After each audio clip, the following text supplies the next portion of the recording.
For years, I was the guy to call if you had a squirrel in your attic. I mean, to a lot of people, I'm still that guy.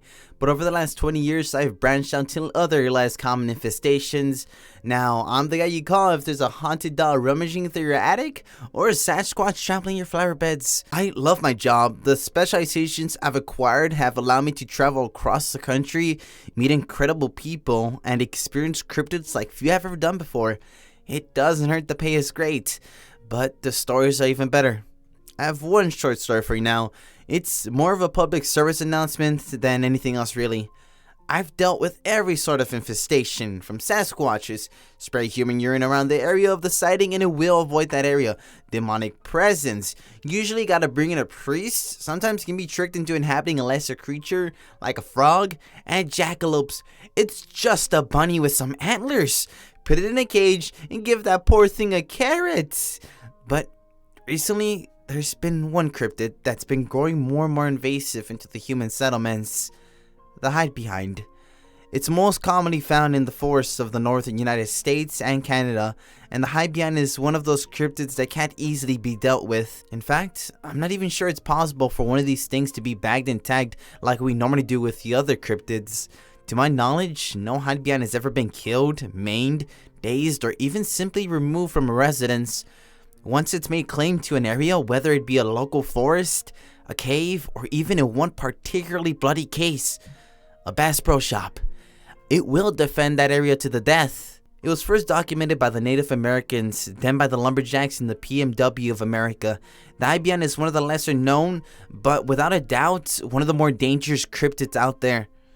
No one really knows what they look like. As the name suggests, as soon as they are seen, they quickly duck out of view to hide behind anything in the vicinity. In the wild, this would be things like trees and rocks. In your home, this could be a corner, a kitchen cabinet, a television, or literally anything else, as they can manipulate their body to hide behind any object of any size. In the few accounts of sightings we have on record, they've been described as everything from a large bear/lion hybrid to a frail elderly woman with long arms and rashes on her skin. Because of this wide discrepancy in their descriptions, they're believed to be shapeshifters that can change their shape based on what they believe will best get their potential victim to come closer and investigate the sighting. I don't know why the hide behinds are moving into suburbs. I'd guess because of their natural habitat being destroyed, but it's becoming a real problem. That's why I'm going to share a story with you now, so you know what to do if one shows up in your home. I pulled up to Tim's house around 12 p.m. on a Tuesday. He called us to tell us that there was a demonic entity in his house and we needed to remove it ASAP. They always demand ASAP. Tim had nothing going on, but people are so much more demanding than they were 20 years ago. I took a quick look around the house and it was pretty apparent there wasn't any sort of demonic presence in his residence. Not only was there no reaction to the holy water and Ouija board I brought with me, but Tim also didn't have any normal symptoms of a demonic haunting, bad dreams, sleep paralysis, or the witnessing of any telekinetic events. After further questioning, he described what he had seen in more detail. First, I was sitting right there on that couch watching television when I got this strange feeling I was being watched. I turned my attention to the screen door, and just for a second I saw a bear looking in through the screen. But it wasn't a bear you see. A bear would just keep staring at me or keep poking at the door, but this thing just ducked out of view as quick as can be. Like it was trying to sneak up on me and I'd caught it in the act.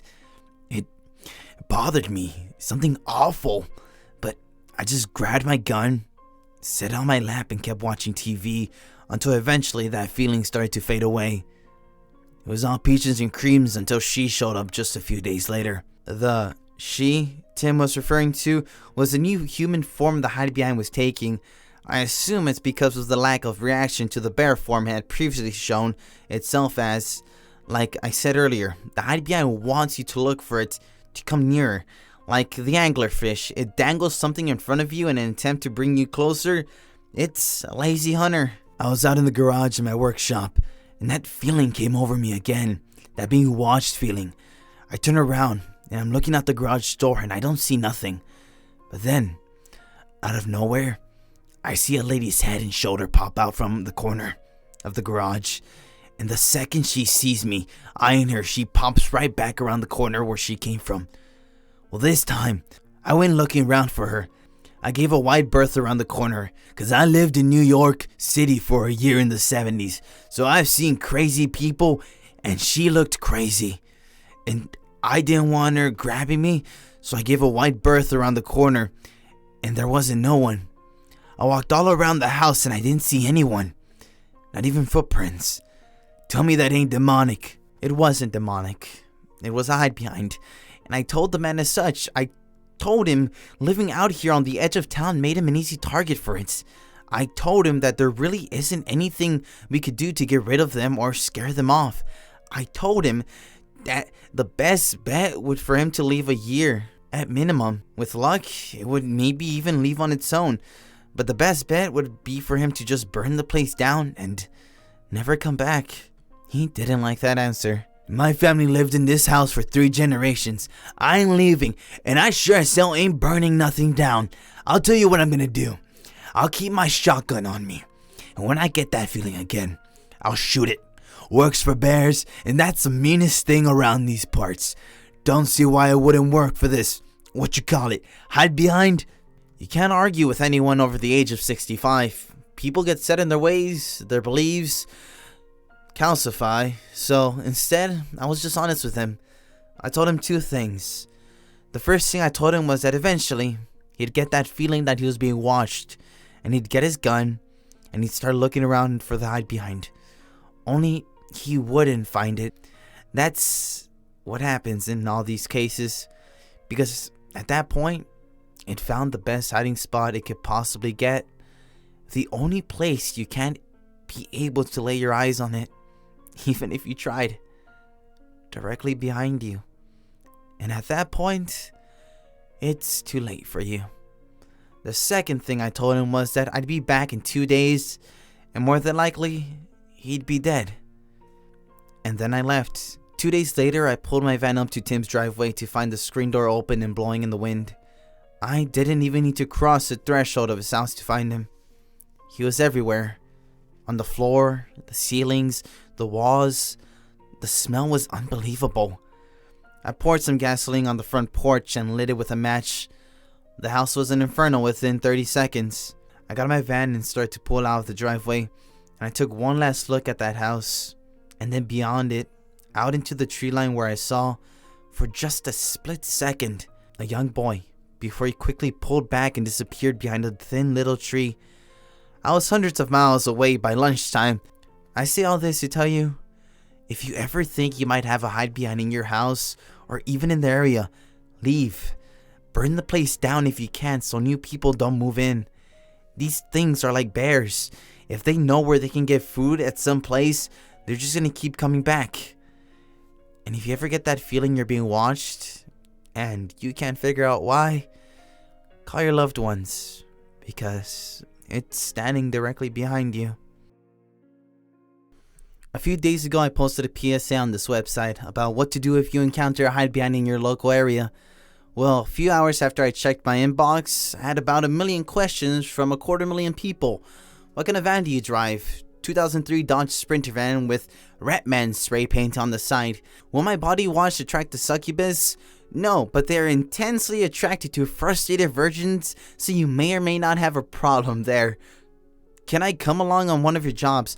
Absolutely not. I barely make it out alive half of the time. But the most common question I received was, how'd you get started in the business? Now, I'm a busy man, like I said in my last post. Halloween is right around the corner, and this is my peak season. Unless y'all want your toddler wandering up to a house where half of the Halloween decorations ain't actually Halloween decorations, well then, you gotta let me work. So in lieu of answering how'd you get started in the biz to all you individually, I'll post the story of my first job here to nip any further asking of that question in the bud. In the year 2000, I was 22 years old and just starting out my life in the biz, as y'all have been putting it. Pulling snakes out of toilets, charging down skunks, using a trash can lid as a shield against his spray. I loved my job. Wasn't any different than what I did growing up in middle Georgia as a kid. Only now I was getting paid for it. Money wasn't great, but small town living is cheap, and it kept a roof over my head and food on the table. Over time and through word of mouth, my little business grew until I was the premier rat man in the Telefero country. Granted, the country population was less than 2,000, so business wasn't exactly booming, but hey, I'm proud of it. One day I'm in my truck, this is way before the van, in the Taco Bell drive-thru, and I got a call on my cell. Unknown number. Answer. Telefero rat man, you need something? The voice on the other end was frantic, screaming about something stuck in his mudroom, but wouldn't give specifics. I could tell from the man's accent and his clear discomfort in the idea of an animal being in his house that he was a city folk. You know, a real-life Atlanta dandy. Some of those city folk had second homes in nearby lakes, O'Keene and Clark Hills, but I was shocked when he told me that his home was in the Union County, nearly 130 miles away. I asked him how he got my number, and he told me that he had found one of my business cards on the kitchen table. I told him I'd be there in 3 hours and hung up. Now here's the fishy part. I didn't have any business cards. I still don't, but I still get calls. Sometimes people call me saying they found my card on the kitchen table or in their pocket or slipped under the windshield wiper of the car. One lady about 10 years ago said she got out of the shower and my phone number was written right there on the fogged up bathroom mirror. That woman straight up thought I was the devil until I got that family of pugwagees out of her basement. Got them jealous by talking loudly on the phone about how much nicer and more expensive a nearby case system was than this horrible basement. After that, she thought I could walk on water. Truth is, I don't know what's pushing business my way. I don't know why I was chosen to do the work I do, but the fact of the matter, I was chosen for it. Well, anywho, back to my first job. I pulled up to the client's house, or I guess better word would be compound. The property was surrounded by a 7-foot security fence and contained the main house, a small chicken run, a sauna, and a handful of small windowless buildings that dotted the forestry property. After speaking to the owner via intercom, he remotely opened the gate and greeted me in as I pulled up to the driveway of the main house. He was a weary, rat-faced, dead-eyed man who looked and smelled like he hadn't showered in days. Maybe weeks. His greasy hair clung to a greasier forehead as he reached his open hand towards me. Hello, we spoke on the phone? My name's Dave. His accent betraying him as a foreigner in these parts. Elmer, I replied. Not from around here, Dave? Oh. David's face dropped as if he was upset that he'd been easily discovered as an outsider. Oh no, I'm from the south. This is a vacation home for the family, and the winters down here are mild compared to up north. I couldn't believe this guy had a wife smelling like he did. Where's the family? I'm down here doing some maintenance just for a week. The whole family won't be down here for another 2 months or so. Alright, well, what's the problem? Dave stepped close to me. I mean really close. Like Eskimo kisses close, and asked me, You deal with this kind of stuff often? Your card makes it seem so. Thankfully, he took a step back. Honestly, I'm not even sure where I got this card in the first place. You, got that card on you, Dave? Here. He handed the card over to me. It was a plain white business card with the plain text that read, Elmer Ratman Boggs, Animal Control and Cryptid Specialist. His prices are unbelievable. The back of the card had a little picture of a ghost along with my phone number. It's at this point I should tell you that these cards are different every time. I still don't know where they come from, and I've stopped caring. Each one has some stupid pun on it. He's got the spirit. Half price on April Ghoul's Day. I've seen one that had a picture of me wearing a French maid outfit with the words, Plagued by paranormal entities? Call Elmer splashed across it.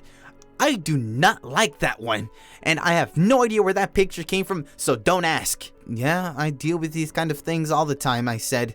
Now, show me where the critter's at. Dave led me down a hill to the small buildings that punctuated the tree line. It's in here, Dave said as we approached a small shed about 10 feet by 10 feet. A large padlock held the door in place.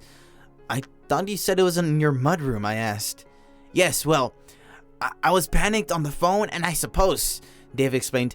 As you can see, we keep chickens here, and when the boys are here, we like to go hunting. This is where we clean and butcher our animals.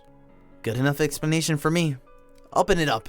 Dave opened it up and practically ran back towards the main house as I stepped into the room. It was all white, painted cinder block walls, fluorescent lights, laminate flooring with a drain in the middle of the room. A large hook hung from the ceiling to hang deer carcasses. There was a countertop with a sink and a few drawers, probably knives in there, a wall-mounted security camera. I'd like to know more about that, but what really demanded my attention was floating on air in the top corner of the room facing the wall. It was a human head. I couldn't believe it. Nowadays, this is an average Wednesday, but imagine you're in my position. Your neighbor calls you over to help get a raccoon out of the attic. Then you get there and he's like, "Oh wait, never mind. It's a decapitated human head. Oh yeah, and it flies around like a helium balloon." That's right, folks, a floater on my first day. A real trial by fire. I didn't panic. Not sure how, but I didn't. I took a step back slowly, but apparently not slow enough. As I watched the head turn to face me, it was a woman's head. Long black hair, eyes gouged out, black dried blood caked all over it. It had a tail, a few inches of spinal column sticking out of the bottom. I stepped out of the shed and slammed the door before it did anything else. Dave called me. I turned to see a smelly ass from the upstairs window of the main house. Fucker was just gonna leave me to die out here? Can you get rid of it? Oh yeah, buddy, I can do that. I was talking right out of my ass. But we need to talk. I told Dave I could get it out, but it would be expensive. Very expensive. I also told him I would need time, a few days. I made up some bullshit about rituals and waiting for the correct phase of the moon.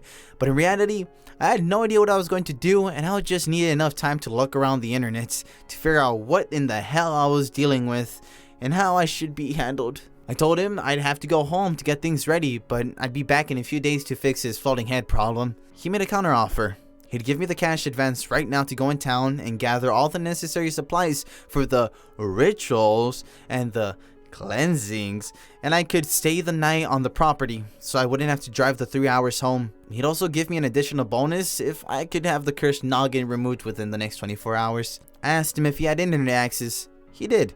I accepted. I could kill 40,000 rats and still not make the money I was gonna make in the next 24 hours if I could pull this off. I took the generous cash advance and zipped out of the compound to buy my supplies. I drove 40 minutes to Dallin, an old mining town, and found an electronics store where I could buy a laptop, computer, and mouse. That's all I really needed, but I couldn't go back empty-handed when I'd promised an elaborate ritual. So I popped into a few novelty gold mine stores and bought some fool's gold, a few pretty rocks, a nice hat, that was just for me, and a peacock feather. Then I headed back to the compound. I spent the entire drive back pinching myself, wondering if I had finally lost my marbles, questioning my faith, playing every single episode of the X-Files over and over in my head. I decided it didn't matter if I was crazy or not, either way, it was happening. I got back to the compound, parked my car, brought my newly purchased equipment up to the room I would be using on the second floor of the main house, then asked Dave for the keys to the shed. I wanted one more look at the head. I slowly opened the shed door and peeked inside. The head was still floating in the top corner of the room, facing the wall. I stood for a while watching it. It slowly bobbed up and down, as if it was floating in water. I watched what little of the neck was left vibrate as gentle moans emanated from it. I cleared my throat. Then it slowly turned towards me. Its expression didn't change. It didn't lose any elevation either. It seemingly wasn't interested in me at all. I took a quarter out of my pocket and tossed it up towards the head, where it plinked off its cheek and bounced down to the floor below. The head remained neutral. This thing didn't give a shit about me. Might as well have called it my dad. I left the shed, locked the door behind me, and headed up to the room to do some research. This was the hardest part when I started the gig. How do you tell the difference between a gnome and a leprechaun, a fairy and an elf, a wendigo and a skinwalker?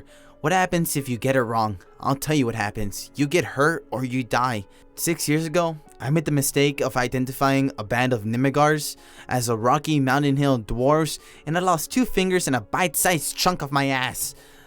I've learned my lesson the hard way. Research, research, research, and a little bit more of research. It's the name of the game. And this was a tough case to start with. Floating heads appear all over the Native American folklore, especially in the Eurykis of the Wyanid histories, but their heads were different. For one, they had wings and talons. The one I was dealing with just floated. They're also like 6 feet tall, and this one was just your regular sized, everyday, disembodied head that could just so happen take flight. There's also the behavior. The Eureka's version of the head just kind of flew around and terrorized anyone who was unlucky to have stumbled across it, while the Mohawk histories say it was out for revenge against those who gave it an undignified death. But the big problem with oral histories is that they change. One day someone can remember something, so they throw in their own wrinkle in there. It's like centuries-long game of telephone that started with Jessica has great hair and ends with death metal head eats babies. At least this head didn't seem to mind my company. It wanted whatever was in the direction of the top corner of the shed it was entombed in, and I just couldn't for the life of me figure out what that was. I had a hunch, but nothing solid. I looked at the clock and realized it was nearly midnight. Opening the door to head to the bathroom to take a piss and wash my face before bed, and ran directly into Dave, who had seemingly been standing right outside my door. "Big day tomorrow," he said. "Yes sir, big day. Wait, you got it done? Does the Pope wear a funny hat?" "Amusing." He didn't smile. "I'm fixing to wash my face before bed and we'll be out there bright and early tomorrow morning."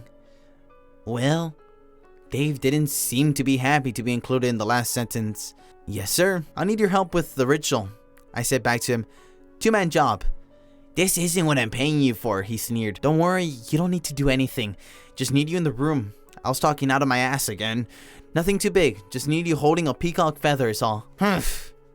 He exhaled from his nose sharply and stared at me with his dead black eyes for a few seconds before marching off. "Good night." I was just washing my face in the bathroom and realized I never picked up an extra toothbrush when I was in town. Now, I don't know about where you're from, but people I know always have an extra toothbrush laying around. Especially people with families like Dave said he had. So I did a little light snooping through the drawers in the bathroom, and you know what I found? It wasn't a toothbrush. It was a loose panel on the base of the bathroom counter. I quietly pulled it back and found stuffed inside a hammer and a plastic bag. I opened the plastic bag and dumped the contents into my hand. Driver's licenses, a dozen of them at least, all women. I fingered through them quickly, looking at the pictures, names, and dates, when one of them caught my eye. Misty O'Connor. I recognized her immediately, because you never forget the face of the first flying decapitated head you see. You just don't. I don't make the rules. This fucking guy. Dave. My hunch was right. The cameras, the multiple deer cleaning shacks, the 7-foot security wall. To protect you from what, Dave? The extremely high turkey population of the Union County? No way, Jose. I knew what I was going to do. The next morning, Dave unlocked the shack and held it shut while I gave him instructions. He was going to be standing off to the right side of the shack while I went into the room and tied a blindfold around the head. I would signal him to come in and he would place the peacock feather in the head's mouth. Then I told him that the head would disintegrate into a fireball and he could pay me the rest of my money. It was all bullshit, of course. But if brains was made out of leather, old David would hardly saddle a June bag. I took over holding the door from Dave and motioned him to walk off to the right side of the shed. I felt the pressure on the other side of the door relax as the head floated to the right, following its sense to where Dave was. I entered the shed and found the head floating at chest height, gnashing its teeth at the wall that protected Dave. "Hey, Misty." "Shh. It's okay," I told the head in the same voice I use for dogs and cats, and sometimes lizards. "I'm on your side. We're gonna get this son of a bitch." I tied a piece of cloth around the head, covering the empty sockets where the eyes used to be, and held the two loose ends in my hand like a leash. The head pulled gently as if agreeing to my unspoken plan. My other hand held the piece of fool's gold for literally no reason other than convincing shit for brains Dave. My plan was totally legit. "Alright now, Davey, come on in." I shouted towards the open door. The head of Misty O'Connell pulled the leash gently, following the path Dave took as he walked around the perimeter of the building. Dave then appeared in the doorway, looking like a total idiot by holding out his peacock feather towards a head like a priest would a crucifix towards a vampire. "All I have to do is put the feather in its mouth?" Dave asked, his voice cracking and clearly terrified. I faked strained and sucked in a few short breaths, pretending to be fighting for my life, holding back this monster. "Just do it already! I can't hold it much longer!" Dave shrieked as he shoved the peacock feather into Misty's mouth, then slowly pulled the feather in with its lips and teeth and gave a few over-exaggerated cow-like chews before swallowing. The mangled feather dropped from the open neck at the bottom of the head and landed on the floor with a wet flop. I stopped straining and started to relax. "It's working! It's losing its energy!" I shouted at Dave in a fake acceleration. "So that's it?" Dave asked, catching his breath. We killed this bitch. They had tugged on his leash a little harder at that last word. We got her, I said. Then I don't need you anymore, Dave said as in one fluid motion he pulled a knife out from his back and lunged for me. Everything went according to plan. I released the blindfold / leash and Misty was on Dave like a pit bull and a preschooler. First she bit off his knife wielding hand off at the wrist. Then in the split second of confusion that followed, she bit a sizable chunk of his neck. Dave collapsed in a bloody heap on the floor, trying to bat his one-time victim with his remaining hand, but she was far too quick for him. By the time he tried to swat her, she was already at the other side of his body, biting off another chunk. Eventually he stopped fighting, and that's when things got really gruesome. He lay on the floor of his kill room, crying and begging for mercy like so many women had done before. And just like those women, he wouldn't get any. I looked away, but the horrible sound of breaking bone made me look back. Missy's jaw was unhinging, breaking, expanding. Then like a boa destructor, she began the tedious process of slowly, almost tenderly swallowing him whole. She started at the feet, which were pretty easy enough, but around the thighs, she began to flick her chin forward and tilt her head back up to help the fresh meat go down. Less snake-like and more Komodo dragon-like. Dave screamed the entire time. The last thing to go was one of Dave's outstretched arms, which she greedily slurped up like a noodle. I'm not gonna lie, once she finished, it was awkward. We both just kinda looked at each other for what felt like an eternity. Eventually, I had to break the silence. It just felt too awkward. So I said, hi, Misty? Then I immediately felt like an idiot for saying something so stupid. What am I, 5? After another few seconds, Misty erupted into a fireball and completely vanished. Turns out I was actually correct about that part. Felt good to be right. I phoned the police and answered their questions when they showed. Told them I was here for an appointment and noticed some weird shit. They searched the property, and that was that. They found 2 other girls, one alive. Of course, they think Dave is on the run, but it at least gave some families some closure. Then I walked back to my truck, upset about not getting paid for more than the advance, which I had already spent. When I felt a weight in my pocket, I reached in and pulled out an envelope of cash. That's how it works. A lot like the business cards. I have no idea how. It just shows up and I don't ask questions. I hope this answers some of your questions. Maybe after Halloween I can answer a few more for y'all. Or maybe I can tell you about that 2 years I spent traveling. Either way, I hope you enjoyed my stories. And if you ever need me, you already have my card.